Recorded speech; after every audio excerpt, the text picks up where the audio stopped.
하나님 말씀 느헤미야 9장 22절부터 29절까지 말씀입니다.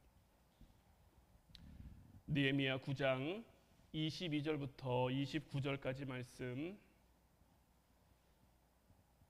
우리 다 같이 한 목소리로 말씀 함께 보도록 하겠습니다. 또 나라들과 족속들을 그들에게 각각 나누어 주심에 그들이 시온의 땅 곧 헤스본 왕의 땅과 바산 왕 옥의 땅을 차지하였나이다. 주께서 그들의 자손을 하늘의 별같이 많게 하시고 전에 그들의 열조에게 들어가서 차지하라고 말씀하신 땅으로 인도하여 이르게 하셨으므로 그 자손이 들어가서 땅을 차지하되 주께서 그 땅 가나안 주민들이 그들 앞에 복종하게 하실 때에 가나안 사람들과 그들의 왕들과 본토 여러 족속들을 그들의 손에 넘겨 임의로 행하게 하시매 그들이 견고한 성읍들과 기름진 땅을 점령하고 모든 아름다운 물건이 가득한 집과 판 우물과 포도원과 감람원과 허다한 과목을 차지하여 배불리 먹어 살찌고 주의 큰 복을 즐겨 싸우나 그들은 순종하지 아니하고 주를 거역하며 주의 율법을 등지고 주께로 돌아오기를 권면하는 선지자들을 죽여 주를 심히 모독하였나이다. 그러므로 주께서 그들을 대적의 손에 넘기사 그들이 곤고를 당하게 하시매 그들이 환난을 당하여 주께 부르짖을 때에 주께서 하늘에서 들으시고 주의 크신 긍휼로 그들에게 구원자들을 주어 그들의 대적의 손에서 구원하셨거늘 그들이 평강을 얻은 후에 다시 주 앞에서 악을 행함으로 주께서 그들을 원수들의 손에 버려두사 원수들에게 지배를 당하게 하시다가 그들이 돌이켜 주께 부르짖음에 주께서 하늘에서 들으시고 여러 번 주의 긍휼로 건져내시고 다시 주의 율법을 복종하게 하시려고 그들에게 경계하셨으나 그들이 교만하여 사람이 준행하면 그 가운데에서 삶을 얻는 주의 계명을 듣지 아니하며 주의 규례를 범하여 고집하는 어깨를 내밀며 목을 굳게 하여 듣지 아니하였나이다. 아멘. 오늘 이 시간에는 주께서 베푸신 큰 은혜라는 제목 가지고 우리가 함께 말씀 나누고 또 오늘 주신 말씀 붙들고 함께 기도하기를 원합니다. 하나님은 아브라함에게 내가 너로 큰 민족을 이룰 것이고 너에게 복을 주어 이름을 창대하게 하실 것이고 그래서 아브라함으로 하여금 복의 근원이 되게 하시겠다고, 그러니까 아브라함이라는 그 인물 자체가 하나님의 복이 되게 하시겠다라고 약속하셨죠. 하나님은 그렇게 아브라함 한 사람을 갈대아 우르에서 불러내셨단 말이에요. 그리고 3대 만에 아브라함에서 이삭으로, 이삭에서 야곱으로 내려오는 동안에 그들의 가족이 70명이 됐죠. 한 사람을 부르셨는데 그 한 사람으로 말미암아 3대 만에 70명이 돼서 애굽에 들어갔고 이 70명이 400년이라는 시간을 거치는 동안 200만 명 이상 되는 큰 민족이 되어 하나님이 약속하시는 그 젖과 꿀이 흐르는 가나안 땅에 들어갈 수 있었어요. 이들의 생애를 우리는 성경을 통해, 창세기를 통해, 출애굽기를 통해 굉장히 쉽게 보지만 한 사람이 70명이 되기까지도 사실 쉽지 않았습니다.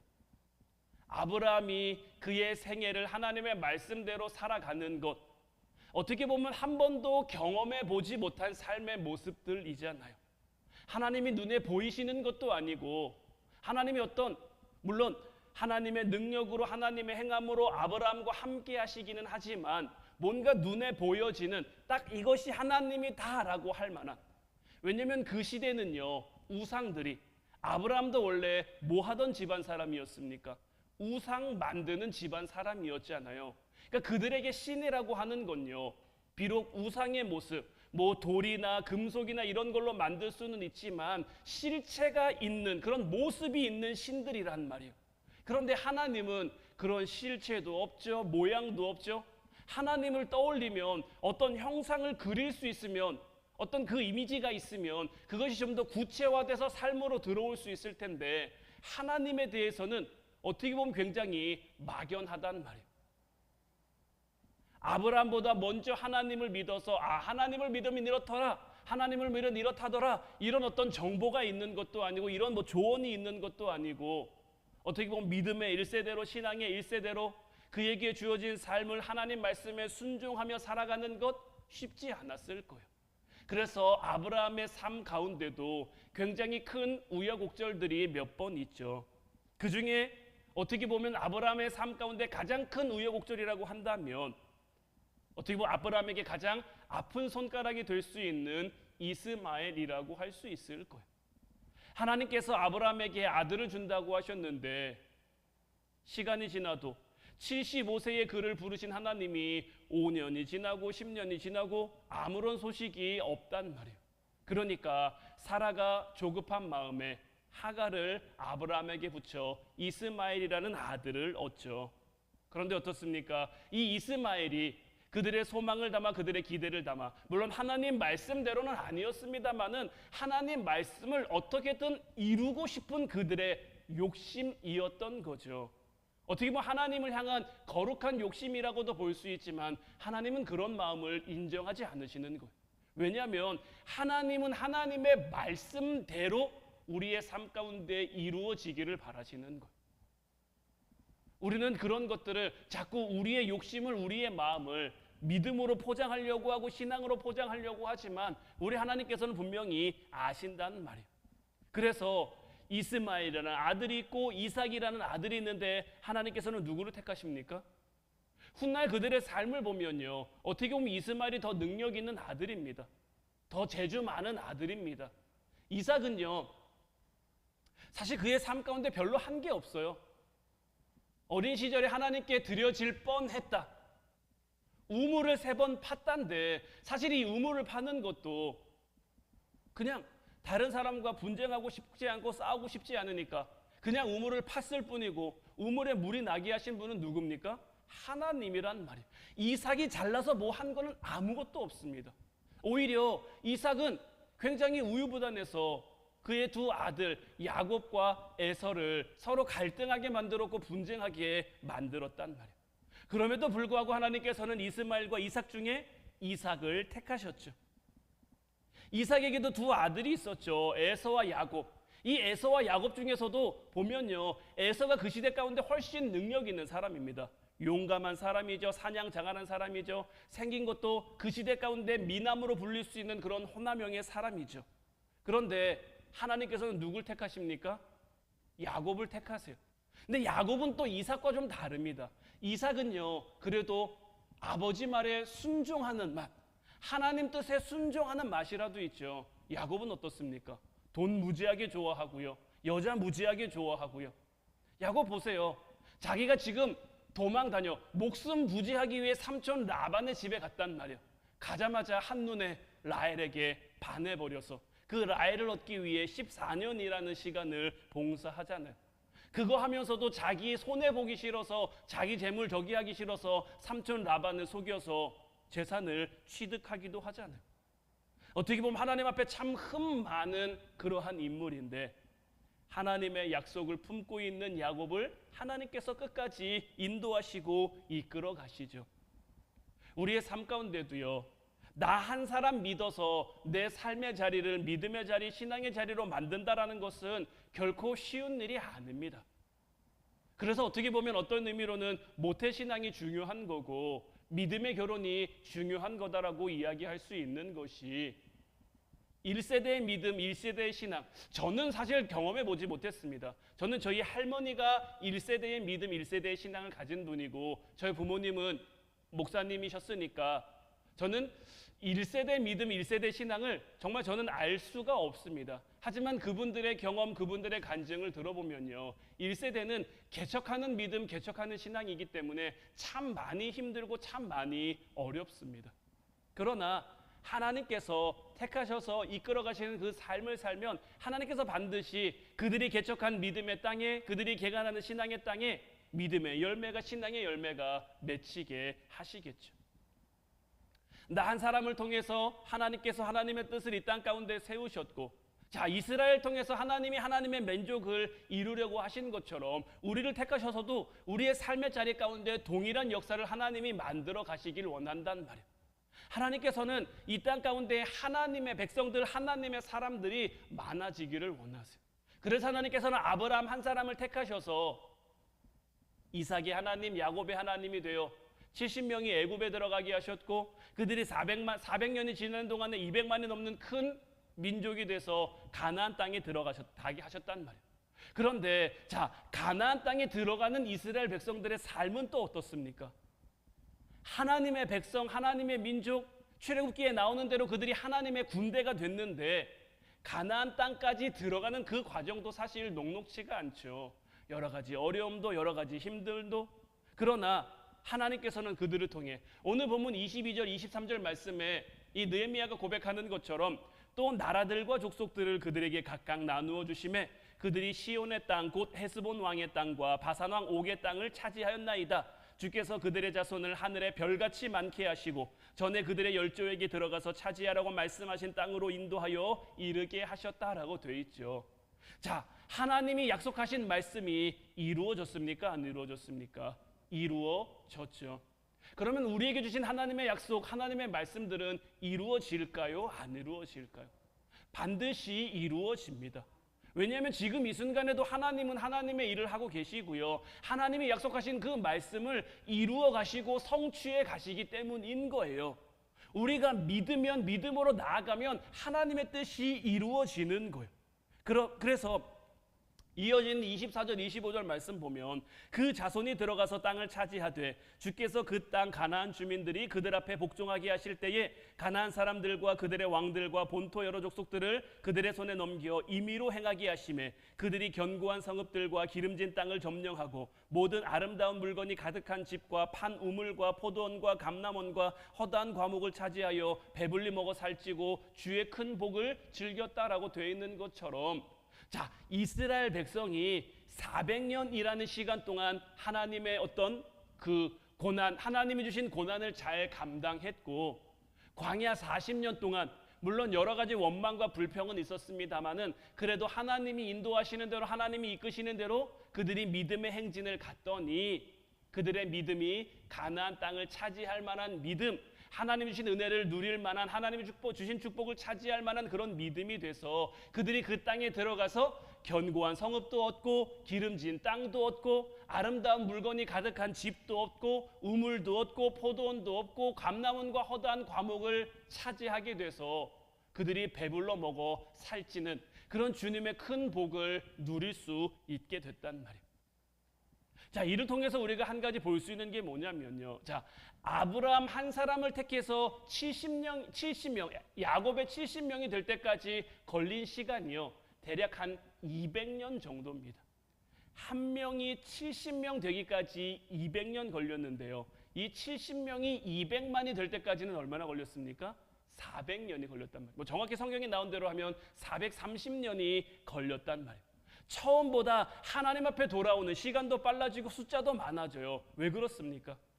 이들이 하나님이 주신 그 훈련을 겪으면서, 자, 이들이 애굽 땅에 들어가서 하나님이 그들에게 주신 고센 땅에 지내면서 하나님의 말씀을 지켰습니까? 안 지켰습니까? 하나님의 말씀을 지켰단 말이에요. 왜냐하면 하나님께서는 그들에게 다른 민족과 섞여 살지 말라고 했어요. 그들을 구별해서 그냥 고센 땅에 살라고 했고, 그것 때문에 그들이 애굽에서 고난당하고 고생하게 된 이유가 되잖아요. 하나님이 그들을 번성하게 하시는데 다른 민족들은 애굽에 들어오면 잘 섞이고 잘 융화되는데 히브리 민족들은 섞이질 않으니까, 그들의 모습을 보니까 강대한데 저들이 딴만 먹으면, 저들이 딴 뜻을 품으면 애굽이라는 나라가 위험해질 수도 있을 것 같으니 애초에 그 싹을 잘라버리기 위해 바로가 그들을 노예로 삼아서, 요셉을 더 이상 알지 못하는 바로가 서면서 그들을 노예로 삼아서 힘든 고역과 힘든 노동을 하게 만드는 거잖아요. 마찬가지로 광야 40년 그 고난의 훈련, 고난의 여정을 통해서 그들의 믿음의 실력이 늘어나게 되고 그 결과로 하나님이 주시는 복을 누릴 수 있게 됐단 말이에요. 이를 통해 우리는 뭘 볼 수 있냐면요, 그들이 여리고성을 점령할 때처럼 너무나 견고해서 도무지 복음이 들어가지 않을 것 같은 사람이라고 할지라도, 아니면 기름진 땅처럼 부족한 게 없어서 하나님을 찾지 않을 것 같은 사람들에게도 하나님은 우리로 하여금 차지할 수 있는, 점령할 수 있는, 누릴 수 있는 그런 복을 주신단 말이에요. 우리 가족들 중에도요, 이 사람이 하나님을 믿을까? 이 사람이 신앙생활을 할까? 이 사람이 예배를 드릴까? 우리의 마음에 얼마든지 의구심을, 왜냐하면 도무지 들어갈 것 같지 않거든요. 이 사람이 받아들일 것 같지 않거든요. 하지만 믿음으로 나아가고 우리의 신앙이, 우리의 믿음의 수준이 높아지면요, 그 사람을 점령할 수 있는, 그 사람을 정복할 수 있는 그 믿음의 방법을 하나님께서 우리에게 주시는 거예요. 믿고 나아가면 믿음대로 이루어지게 돼 있는 거예요. 오늘 예수님을 믿고 따르는 나 한 사람, 여러분들 한 사람 한 사람 때문에 믿음의 사람의 수가 날마다 더해져 가는 거예요. 아브라함 한 사람이 70명이 되고 그 70명의 사람이 200만이 되는 그러한 하나님의 놀라운 역사를 우리가 믿는다면, 그 하나님의 약속을 우리가 신뢰한다면, 이제 우리에게 맡겨진 우리의 삶의 자리, 먼저는 우리 가정을 통해, 내게 맡겨진 삶의 자리를 통해, 이 지역을 통해 하나님의 영광을 나타내고 드러낼 수 있는 여러분들 모두가 될 수 있기를 주님의 이름으로 축원해 드립니다. 이어서 25절 26절 말씀을 보면요, 자, 그들이 견고한 성읍들과 기름진 땅을 점령하여 그렇게 해서 하나님이 주신 복을 이제 누리게 됐는데, 자, 25절 마지막을 보면 어떻게 끝납니까?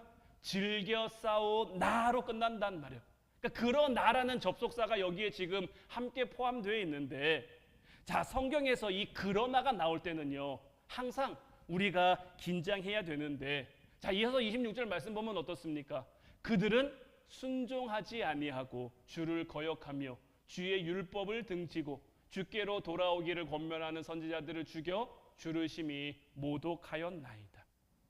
자, 하나님께서 이스라엘 백성들에게 어떻게 보면 정말 기가 막히게 좋은 환경을 주셨단 말이에요. 그래서 이들이 하나님이 주신 큰 은혜를 누렸어요. 그런데 어떻습니까?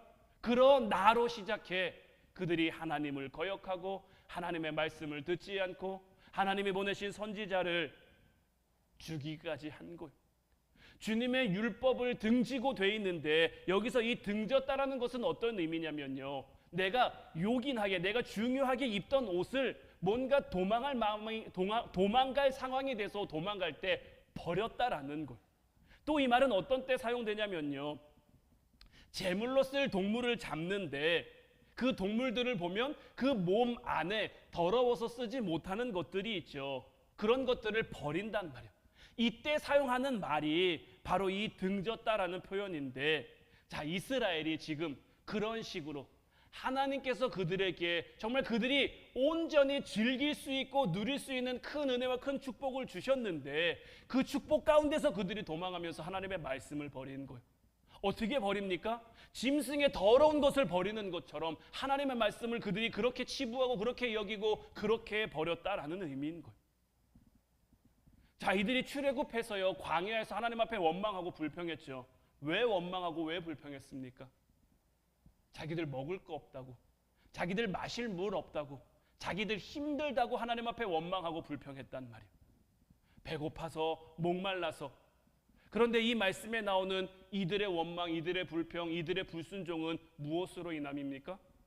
하나님이 그들을 배불리 먹게 해주셨는데, 하나님이 그들을 잘 살게 해주셨는데, 하나님이 주신 것으로 인해서 그들이 살찌게 됐는데, 그렇게 주님의 큰 복을 그들이 누리게 됐는데, 이들이 교만해져서 하나님의 말씀을 따르지 않고 하나님의 뜻을 따르지 않고 하나님의 말씀을 헌신짝처럼 버려버리고, 하나님께서 그것을 깨닫게 하시기 위해 보내신 그 선지자들을, 그러니까 이들의 행위는 하나님의 말씀을 정말 더러운 것처럼, 거추장스러운 것처럼 여긴 것이고, 그렇게 버리고 정말 극악무도한 교만을 하나님 앞에 올려드린 정말 극도의 패역이라고 할 수가 있는 거죠. 게다가 주님께로 돌아오기를 권면하는 하나님의 말씀을 대언하는 선지자들을 죽이기까지 했단 말이에요. 근데 이 선지자들을 죽였다라는 이 말 가운데서 우리는 이 말을 문자적으로 해석해서 나는 선지자를 죽인 적이 없는데, 우리는 이렇게 이 말씀을 받아들이면 안 됩니다. 선지자를 죽였다라는 건요, 문자적으로 선지자를 죽였다라는 의미도 있지만요, 이 말이 정말 담고 있는 의미는 뭐냐면, 선지자가 전한 그 말씀, 하나님께서 그들의 입을 통해 그 주신 말씀을 무시하고 듣기 싫어하는 그 삶의 태도까지 포함한 것을 가리켜 말하는 것. 우리도 우리의 삶 가운데요, 하나님 말씀 무시하고요, 하나님 말씀 듣지 않으면요, 하나님이 보내신 선지자를 죽인 것과 똑같은 그 삶의 모습으로 우리가 살아가는 것밖에 안 되는 거예요. 이런 모습을 하나님이 기뻐하시겠습니까? 이런 모습을 하나님께서 즐거워하시겠습니까? 우리의 삶 가운데도 하나님의 베풀어 주신 은혜가 있고 축복이 있는데, 우리가 그 은혜와 축복을 누리며 살아가는데, 그 은혜와 축복 가운데 하나님 말씀 듣기 싫어하고 하나님 말씀을 무시해서 하나님 말씀을 헌시짝처럼 버린다면, 내 입에 듣기 좋아서, 내 귀에 듣기 좋아서 이거는 괜찮아, 내 마음에 듣기 싫어서 내 귀에 거슬리는 말씀이어서 이거는 싫어, 이렇게 해버리는 삶의 모습이 하나님이 원하시는, 앞서 말씀드린 것처럼 아브라함이 이스마엘을 낳았을 때, 자, 하나님이 아들을 주신다고 했으니까 어떻게 해서든지 하나님의 말씀을 이루고자 하는 그들의 마음이 그 행위 가운데 담겨 있을 수도 있어요. 그러나 하나님이 인정하지 않으셨죠. 왜 인정하지 않으셨습니까? 하나님의 말씀은 우리 마음대로 하는 게 아닙니다. 하나님의 말씀은 1.1획도 달라지지 않고 그대로 우리에게 적용되고 그대로 우리에게 이루어져야 되는데, 우리가 우리의 삶 가운데 이건 듣기 좋고 이건 듣기 안 좋고, 그래서 하나님의 말씀을 고른다면 거른다면 그것은 하나님을 하나님으로 인정하지 않는, 하나님이 보내신 그 선지자들을 죽이는 것과 같은 그런 삶의 모습인 거예요. 그러니 하나님께서 그들을 어떻게 하시겠습니까? 27절 말씀 보면, 그러므로 주께서 그들을 대적의 손에 넘기사 그들이 곤고를 당하게 하심에 그들이 환난을 당하여 주께 부르짖을 때에 주께서 하늘에서 들으시고 주의 크신 긍휼로 그들에게 구원자들을 주어 그들의 대적의 손에서 구원하셨다라는 거죠. 율법을 버린 그들인데, 하나님이 보내신 선지자를 죽여 하나님을 모독하는 그들인데, 하나님은 그들을 어떻게 여기십니까? 긍휼히 여기시는 거예요. 어떻게 보면 긍휼히 여길 가치가 참 없는, 배은망덕하기가 정말 하늘을 찌르는, 먹을 게 없다고 원망해서 먹을 거 줬더니, 마실 게 없다고 해서 마실 거 줬더니, 이제는 배부르다고 하나님 모른다고, 잘 살게 돼서 하나님 모른다고, 이런 삶의 모습 우리에게는 없습니까? 우리에게도 얼마든지 있단 말이에요. 이런, 어떻게 보면 긍휼이 여길 가치가 없는 우리란 말이에요. 그런데도 하나님께서는 우리를 긍휼히 여기셔서 긍휼을 베풀어 주시는데, 자, 이 27절 말씀을 잘 보면요, 자, 패역한 그들에게 하나님께서 대적을 붙이셨단 말이에요. 대적을 붙이셨더니 어떻게 됩니까? 그들이 힘들겠죠. 그들이 어렵겠죠. 그런데 이것도 지금 느헤미야는 뭐라고 고백하고 있냐면요, 하나님의 긍휼이라고 고백하고 있는 거예요. 왜 하나님의 긍휼입니까? 그들이 힘들어서 하나님을 깨닫게 됐으니까, 그들이 어려워서 하나님을 부르짖게 됐으니까 이것이 긍휼인 거예요. 그렇게 그들이 부르짖었더니, 그렇게 그들이 깨달았더니 하나님께서 그들을 대적자들의 손에서 구원자를 주어 구원하신 것도 긍휼인 거예요. 그러니까 하나님께서 우리를 향해 행하시는 모든 것들이 하나님의 긍휼이 되는 것. 우리를 너무나 사랑하시기 때문에 우리를 돌아오게 하시려고, 우리를 하나님의 사람으로 세워가시려고 하나님의 크신 긍휼을 오늘도 우리에게 베풀어 주시는 것. 전에도 여러분들에게 말씀드린 적 있는 것 같은데, 하나님께서는 엘리야를 통해서, 엘리사를 통해서, 모세를 통해서, 다윗을 통해서 굉장히 여러 가지 일들을 많이 하셨는데, 자, 하나님 앞에 정말 중요한 건요, 그들이 행한 어떤 일들일까요? 아니면 그들이 하나님의 사람 된 걸까요? 하나님이 우리를 통해 이루고자 하시는 게 어떤 하나님의 큰 영광을 나타내는 걸까요? 아니면 우리가 하나님의 사람, 정말 진정 하나님이 찾으시는 그 하나님의 사람이 되는 걸까요? 하나님이 정말 우리에게 바라시는 건요, 우리 한 사람 한 사람이 온전한 하나님의 사람으로 세워지는 거예요. 때로는 실수할 수도 있죠. 때로는 넘어질 수도 있죠. 때로는 하나님이 우리에게 맡기신 일들을 우리가 잘 감당하지 못해서 그 일이 실패한 것처럼 그렇게 보여질 수도 있단 말이에요. 그러나 그럼에도 불구하고 책망하지 않으시는 하나님이신 이유는 뭐냐면요, 하나님한테는 그런 게 중요한 게 아니에요. 하나님이 뭔가를 하려면요, 말씀으로 천지를 만드셨는데 나 없다고 하나님이 일 못하시겠습니까? 나 없다고 하나님이 하실 일이 안 되겠습니까? 아니란 말이에요. 이 세상 가운데 아무것도 없어도 하나님은 뭐든지 할 수 있고 뭐든지 이룰 수 있는데 우리를 하나님의 사람으로 만들려고, 우리를 하나님이 행하시는 그 일 가운데 어떻게 보면 끼워주신 거예요. 어떻게 보면 하나님의 차려놓은 그 밥상 위에 우리라는 숟가락 하나 이렇게 얹게 해주신 거란 말이에요. 그러니 모든 것이 우리의 삶의 은혜이고 감사이고 축복이 돼야 되는데 우리는 자꾸 이스라엘 백성들처럼 하나님이 은혜 주시면 은혜 주신 걸로 불평하고, 은혜 안 주시면 또 안 주신 걸로 불평하고, 오늘 보면 28절 29절 말씀에도 이 말씀이 나오는 거예요. 그들이 평강을 얻은 후에 다시 주 앞에서 악을 행함으로 주께서 그들을 원수들의 손에 버려두사 원수들에게 지배를 당하게 하시다가 그들이 돌이켜 주께 부르짖음에 주께서 하늘에서 들으시고 여러 번 주의 긍휼로 건져내시고 다시 주의 율법을 복종하게 하시려고 그들에게 경계하셨으나 그들이 교만하여 사람이 준행하면 그 가운데서 삶을 없는 주의 계명을 듣지 아니하며 주의 규례를 범하여 고집하는 어깨를 내밀며 목을 굳게 하여 듣지 아니했다라는 것. 하나님이 평강 주시니까 다시 악을 행하고, 어떻게 보면요 참 환경에는 장사가 없는 게요, 서 있으면 앉고 싶죠, 앉으면 눕고 싶고요, 누우면 자고 싶은 게 우리 인간의 모습인 거예요. 이거는 뭐 누구도 예외가 없는 거예요. 우리에게 주어진 환경이 우리를 그렇게 만들어가는 거예요.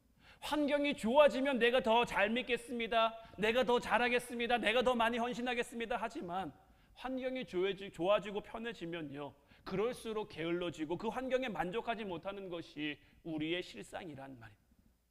이런 우리를 주님이 버리십니까? 아니란 말이에요. 이게 참 얼마나 감사한 건지 몰라요. 크신 긍휼로 우리를 구원하시는데 우리에게 여러 번 긍휼을 베풀어 주시는 것. 주님은 이토록 우리를 사랑해 주시는데, 주님은 이토록 우리에게 큰 은혜를 베풀어 주시는데 우리는 자꾸만 그 주님의 은혜를 잊어버리고 주님의 은혜를 망각해 주님을 배반하기도 하는 거예요. 그것도 어디서 합니까? 주 앞에서 악을 행하고 있는 것. 한번 여러분들 생각해 보세요. 여러분들이 정말 믿고 있는 사람이 있는데, 여러분들이 정말 신뢰하고 있는 사람이 있는데 여러분들 눈앞에서 여러분들을 배신했어요. 여러분들 눈앞에서 여러분들을 배반했어요. 그러면 그 아픔은요, 그 고통은요 두고두고 잊지 못할 거예요. 마찬가지로 우리가 주님을 배반하는 것, 우리가 주님 앞에서 주님을 배반하는 것이 얼마나 주님의 마음을 아프게 할까요? 29절 말씀 보면 주의 율법을 복종하게 하시려고 그들에게 경계하셨다라고 되어 있는데, 이 경계하셨다라는 게 뭡니까? 우리로 하여금 주님의 말씀을 듣고 순종할 수 있도록 우리의 삶을 이끌어 가신다라는 거예요. 경계라는 게 뭡니까? 지키는 거죠. 하나님께서 우리를 그렇게 지키신다는 말이에요. 눈동자처럼 주무시지도 않고 졸지도 않는 그 하나님께서 정말 눈동자처럼 우리를 지키고 보호하신단 말이에요. 왜 보호하십니까? 왜 지키십니까? 우리로 하여금 하나님의 말씀을 이 땅 가운데 세워가는 하나님의 사람으로 서기 위해서인 거예요. 우리를 통해서 뭔가 대단한 거 만들려고 하시는 게 아니고요, 우리를 통해서 뭔가 대단한 거 이루려고 하시는 게 아니고요, 맡겨진 삶의 자리에서 하나님의 사람으로 세워지는 것, 하나님의 사람으로 만들어지는 것. 우리가 말씀 나누기 전에 주의 손이라는 찬양 함께 고백했죠. 주의 손이 나를 붙드시는 거예요. 힘든 세상 가운데, 어려운 세상 가운데. 왜 그렇습니까? 그 힘든 환경이 우리를 넘어지게 할 수 있으니까, 어려운 환경이 우리를 넘어지게 할 수 있으니까, 아니면 반대로 좋은 환경이 우리를 교만하게 할 수 있으니까 그 주님의 손이 늘 우리를 붙드시는 거예요. 때로는 상한 우리의 마음을, 때로는 교만한 우리의 마음을, 때로는 아픈 우리의 마음을, 때로는 슬픈 우리의 마음을 주님이 지키셔서 하나님의 사람으로 설 수 있도록, 성경을 통해 이스라엘 백성들이 우리에게 계속 보여주는 모습이 무엇입니까? 특별히 이 사사기라는 책을 통해서 보여주는 그들의 모습이 어떻습니까? 그들이 주의 목전에서 악을 행한단 말이에요. 하나님이 대적을 통해 그들을 치셨어요. 자, 여기도 긍휼이죠. 그들이 그 힘듦 가운데 그 대적 때문에 하나님 앞에 부르짖었어요. 찾고 부르짖을 수 있는 것도, 깨닫고 부르짖을 수 있는 것도 긍휼이죠. 왜냐하면 부를 이름을 하나님께서 그들에게 주셨으니까요. 그렇게 그들이 부르짖었더니 어떻게 하십니까? 한 사사를 세워서 그 민족을 구원하시죠. 구원도 하나님의 긍휼이란 말이에요. 하나님께서 이토록 많은 은혜를 그들에게 베풀어 주셨는데 그들이 어떻습니까? 그 선지자가 죽고 얼마 동안 평안한 날이 이어지면 다시 그들이 주의 목전에서 악을 행하고 또 악을 행하고 또 악을 행하고, 우리는 이들의 모습을 통해 배우고 깨달아야 할 줄로 믿어요. 때로는 하나님께서 우리를 힘든 상황 가운데, 고난의 순간 가운데 우리를 두시는 것은 주님께서 우리를 경계해서 우리를 하나님의 사람으로 세워가기 위함인 거예요. 참 아이러니한 거지만 믿음 안에서 힘들면 힘들수록 더 주님을 찾고 더 주님을 바라고 더 주님을 구하게 되는 거예요.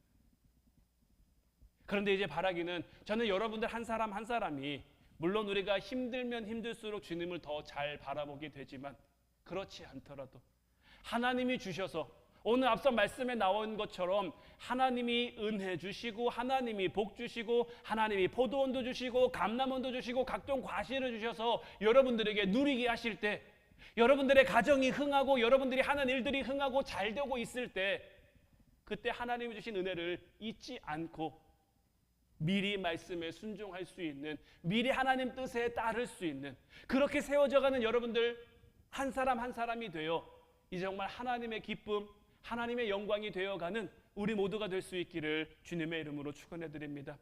이제 우리 같이 찬양하고 기도하기를 원하는데, 오늘 이 시간에는 예수 십자가에 흘린 피로써 예수의 보혈로 그대는 씻기어 있는가, 마음속에 여러 가지 죄악이 깨끗이 씻기어 있는가. 늘 말씀드리죠. 죄라는 것은 내가 하나님을 바라보지 못하게 하는 모든 것입니다. 주님의 보혈만이 우리가 주님을 온전히 바라볼 수 있게 하니, 이제 우리의 삶의 자리에서 우리에게 주어진 환경 속에서 늘 주님을 바라볼 수 있도록 주님 오늘 이 밤 정말 예수님의 십자가 보혈로 우리를 깨끗하게 씻어주시오.